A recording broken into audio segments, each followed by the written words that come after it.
The summer light streamed through the wide glass windows of the Whitmore mansion, yet behind those shining panes, the silence was heavier than stone. Little Celeste Whitmore, always dressed in her soft pink frocks and ribboned shoes, sat quietly in her chair with green headphones pressed against her small ears.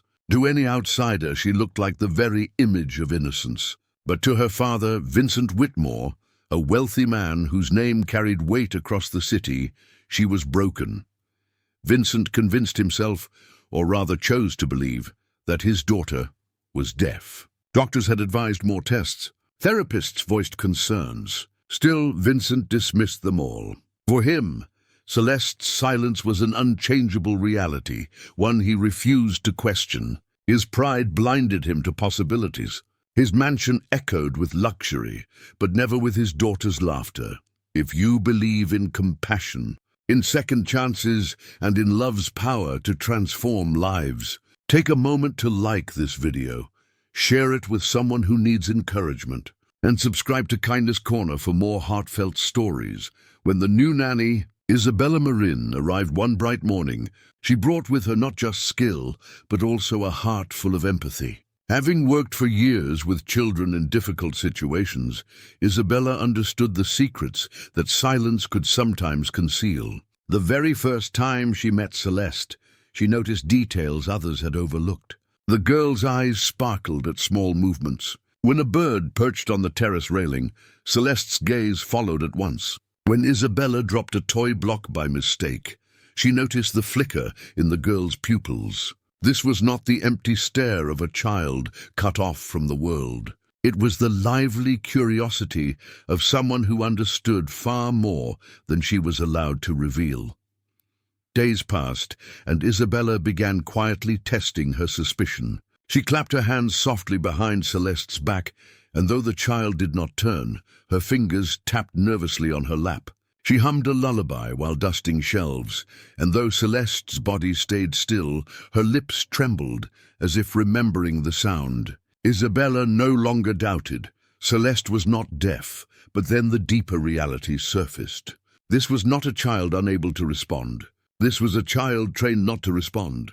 Someone had taught her that silence was safer than sound. Meanwhile, Vincent remained lost in his empire, entertaining guests with champagne and business deals, while his daughter lived like a shadow in her own home. Whenever Isabella tried to raise her concerns, his cold replies cut her off. "Don't waste your effort," he would say sharply. "She doesn't hear you. Don't hurt her with expectations." Yet the true pain for Celeste wasn't her supposed inability, it was her father's refusal to truly see her. Each day broke Isabella's heart a little more. At night, when the mansion grew quiet, she sat by Celeste's bedside, whispering gentle stories, hoping that someday the child would find courage to respond. And then, one golden afternoon, something remarkable happened. While Isabella was scrubbing the floor nearby, Celeste sat as usual with her ever-present headphones. Suddenly, Isabella noticed a faint hum slipping from the little girl's lips, the same tune Isabella had sung the night before. Her breath caught.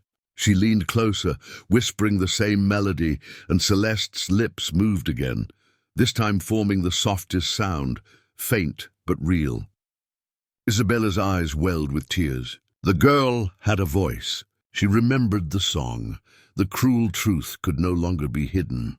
Celeste had never been deaf. She had been forced into silence, shaped by neglect, fear, and a father too proud to admit his mistake. The discovery shook Isabella deeply.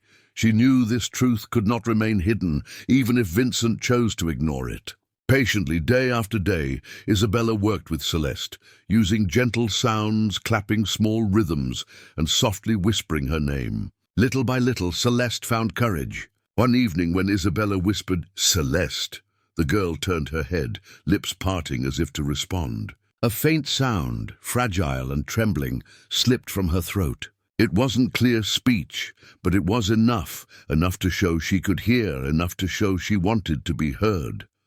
But fate often forces secrets into the open. One afternoon, Vincent came home earlier than expected, the echo of his polished shoes clicking across the marble floor. He froze in shock at the doorway, watching Isabella kneeling before Celeste, gently removing the green headphones. The little girl looked up at her nanny with wide eyes full of trust, and then whispered the softest word, "Song." Vincent staggered back, his face pale with disbelief. For the first time in years, he had heard his daughter's voice. What followed was a storm of denial, anger, and shame. He lashed out at Isabella, accusing her of trickery and of filling Celeste with false hope. But when the child, trembling yet determined, repeated the word through tears, something inside Vincent shattered. The powerful millionaire who ruled boardrooms and bent markets sank to his knees before his daughter.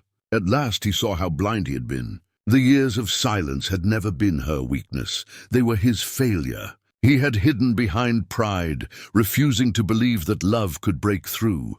From that day forward, the mansion began to change. The green headphones no longer clung to Celeste's ears. Instead, music filled the halls. Therapists were called again, this time with Vincent's full attention and support. He sat beside his daughter, awkwardly learning, fumbling, and apologizing with every effort. Progress came slowly, but with Isabella's steady guidance and Vincent's newfound humility, the silence that haunted the house finally began to fade. The painful truth uncovered by the nanny did more than restore a child's voice. It restored a father's heart.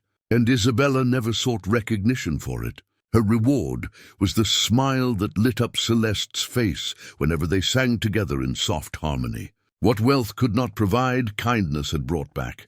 If this story touched you, please show your support by liking this video, sharing it with someone who needs to believe in second chances, and subscribing to Kindness Corner so we can continue bringing you stories that remind us of the power of love and compassion.